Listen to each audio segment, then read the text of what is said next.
Ang laki-laki ng mundo. Marami pa akong gustong makita, gustong mapuntahan, at lalo marami pa akong gustong maramdaman. Hamak na probinsyano ako dito sa napakaliit na baryo namin kung tutuusin. This is your home! Have you ever thought why you're home, but it never felt home at all? Well, not entirely true, pero most of my life, especially ngayong college, ako lang mag-isa. Baka this time pwede tayo mag-bonding kasama si Daddy, di ba? Sige. Next time. Of course I understand. I always understand. Malas ka nga naman.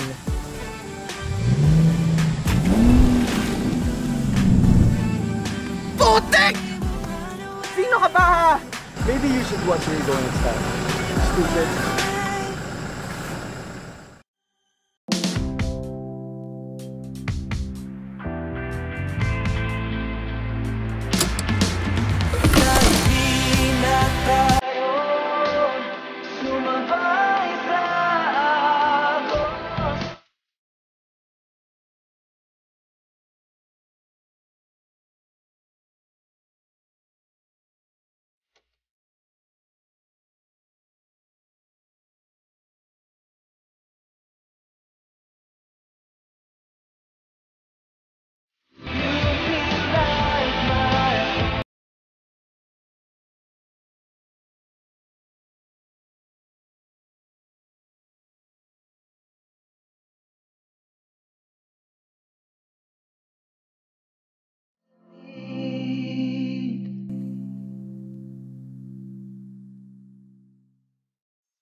Bartolome! Bartolome! Bartolome! Bartolome! Bartolome! Bestie, sorry na, please. Hindi kita napuntahan agad kasi may nangyaring aberya kanina. Sorry na, bestie, please. Kaya madadaan mo ko sa paganyan-ganyan pakit-kit mo dyan. Bilisan mo, tumayo ka na dyan. Pupuntahan pa nga natin yung Maruya ko eh. Bisa mo dyan, magpa-practice pa sila ng sayaw para sa Pasko at di pwedeng wala ako doon. Dali na, Bartolome! Bartolome naman to? Tsaka, dahil may atraso ka pa sa akin, ililibre mo ako ng pagkain mamaya.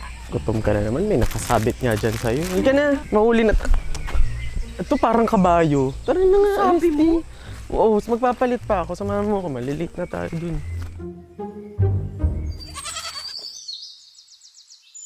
Kasi tara na, lagi ka na lang kumakain, kaya tayo na huhuli lagi. Wait lang, maayos.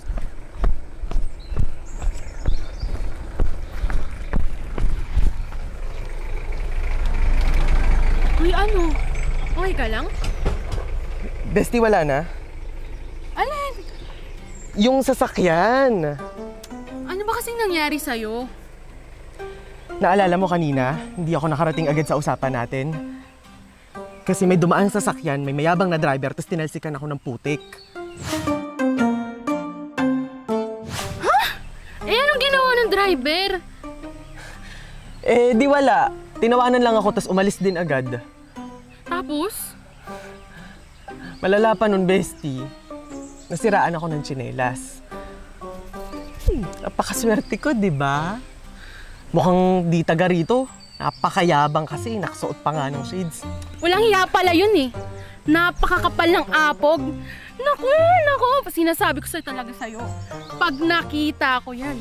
Nakita niya ba to? Ha? Tingnan mo. Matitikman niya yung bagsik ng kamao ko. Puro kropek yun nandyan, bestie. Kropek? Ano ka na? Hindi naman. Para na nga. Oh, bestie. Ay, init ng araw. Bestie. Parang kailangan niya ng tulong. Hoy! Anong ginagawa mo, bestie? Bartolome, delikado yan. Huwag mo lalapitan. Brendalyn, mukhang kailangan ng tulong ng tao, kaya lalapit tayo, okay? Ay, Gina G? Sige na nga. Mukha namang pogi eh. Basta, dalaan lang natin kasi pupuntahan ko pa yung maruya ko eh. Ano na naman ba yung maruya mo? Yung saging na sumasayaw. Napakadumi talaga ng utak mo. Magandang hapon po, sir. Hello. May maitutulong po ba kami sa inyo? Great. No connection and no one can pick me up now. Reset? Magandang hapon po, sir. Mukhang may problema po kayo. May maitutulong po ba kami? Look, if you need money, wala akong mabibigay sa inyo. Nasiraan na nga ako. Sir, kaya nga po kami lumapit kasi mukhang kailangan nyo po ng tulong. Yabang naman ito. Pogi lang. Sige, pagbigyan.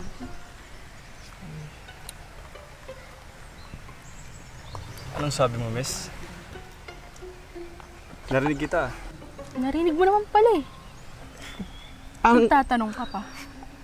Ang ibig niya po sabihin, sir, mukhang nasiraan po kayo. Ano po bang problema? Mukha mo. Mukhang problema. Ay naku, bestie. Bahala ka na nga dyan. Pupunta pa ako sa maruya ko.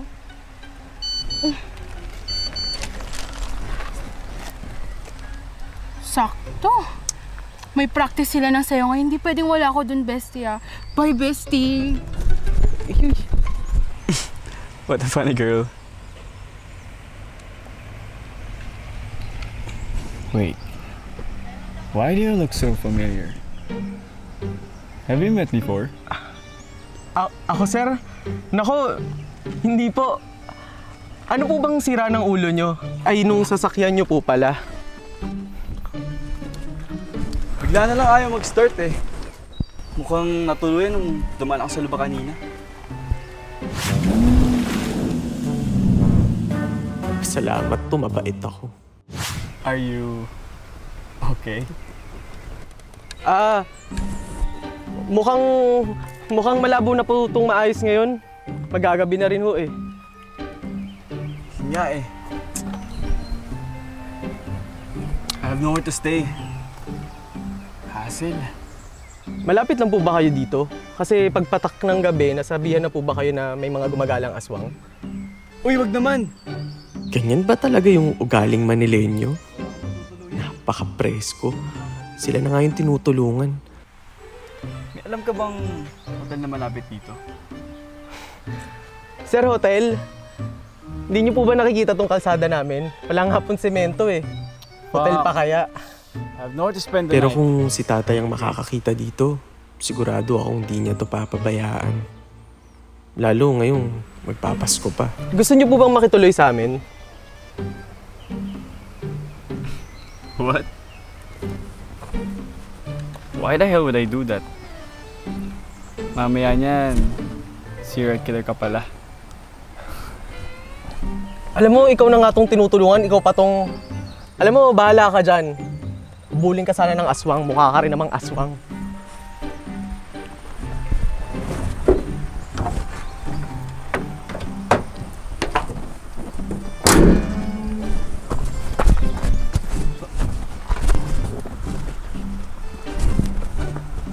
Hey! Hey, wait! Susunod ka rin parang aswang ka. Dito pa talaga daan ng bahay niyo?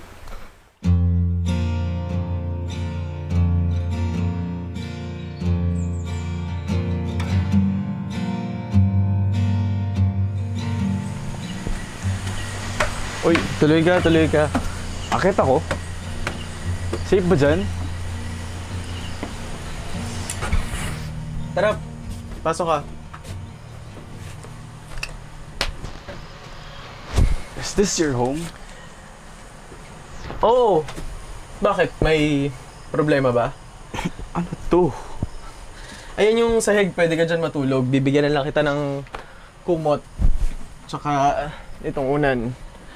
Pasensya ka na, wala akong extra kama kasi ako lang mag-isa nakatira dito. Tapos yung CR, eto, kapag kailangan mo. Tapos yung tubig, Is that nandito alak? rin. Kapal. Cool!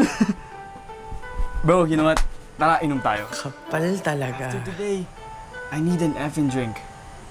Tara, inom tayo. Sigurado ka? Matapang yan.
What the?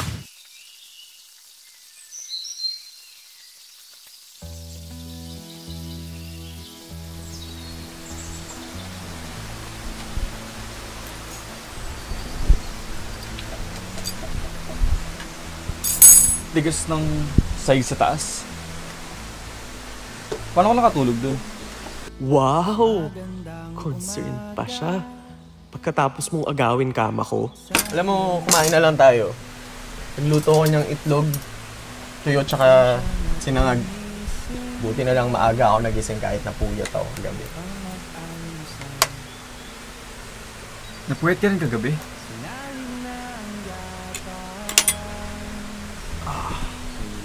Sakit ng ulo ko. I can't remember shit. I didn't do anything scandalous, right?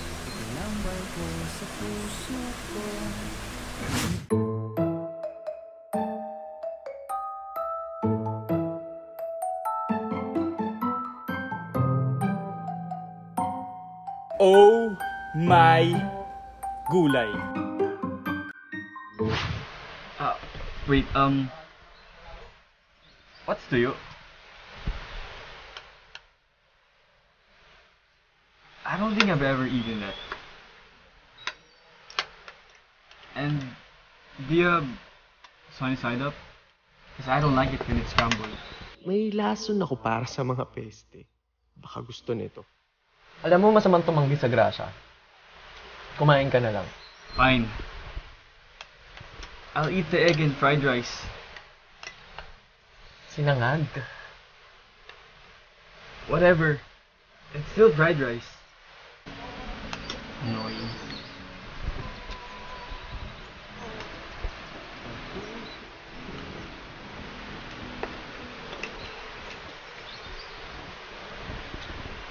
Alam mo, swerte kayong mga taga Maynila. Sarap buhay nyo dun eh. Lahat nandun. Tignan mo naman kami mga taga-probinsya. Simple lang yung buhay namin. Makaraos lang kami sa araw-araw. Okay na. Buti na nga lang kaya ko suportahan yung sarili ko kahit mag-isa lang ako dito eh. Pareho pala tayo. That must be so sad. Oo, malungkot pero ganoon talaga eh. Bata pa lang ako, maaga na ako naulila. Kaya siguro maaga akong namulat sa kamunduhan. I'm sorry. Akala ko wala lang talaga dito sila sa probinsya. Tagal na akong ulila. Bata pa lang ako, nawala na sila eh. Sana nga ganun lang. Yung pag na-miss mo sila, pwede mo silang i-text or tawagan. Kaya ikaw, swerte ka kasi kasama mo pa yung pamilya mo.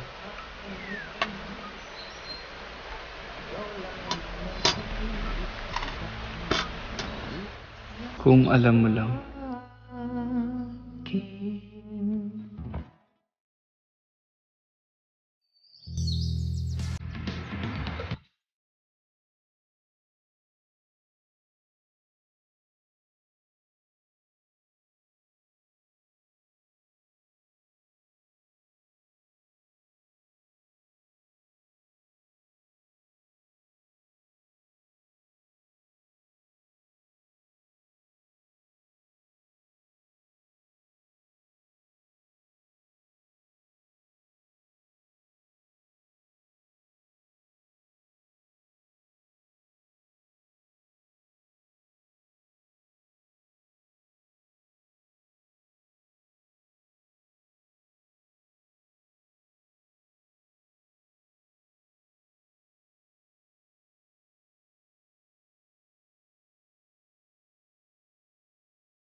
Dapat tumalbog ng 3 beses para matupad yung wish ko. Fine! I'll do it. Talikod ka. Bakit ako tatalikod? Siyempre! Ikaw kaya magmukhang tanga. Sinasabi mo mukha akong tanga? Narinig mo yun? Babayra mo! Dali! Hanapin mo! Hello homies! Sa mundong mapanghusga, dapat alam natin na kasangga natin ang isa't isa. Here are some SOGI SC terms o sexual orientation, gender identity and expression, and sex characteristics galing sa Pantay o ang Philippines Anti-Discrimination Alliance of Youth Leaders. SOGI SC terms number 2, GI o gender identity. Ang gender identity ay ang panloob at pansariling karanasan at pagkakilala natin ng ating kasarian. Ito ay ang pansariling pagkakilala kung tayo ay babae, lalaki o iba pa. Maaring kapareho o iba ito sa ating sex assigned at birth. Halimbawa, man, woman, genderqueer, or non-binary. See you next week, homies! Your Home the Series every Friday at 8 p.m. only on Arcana Studios Inc. YouTube channel.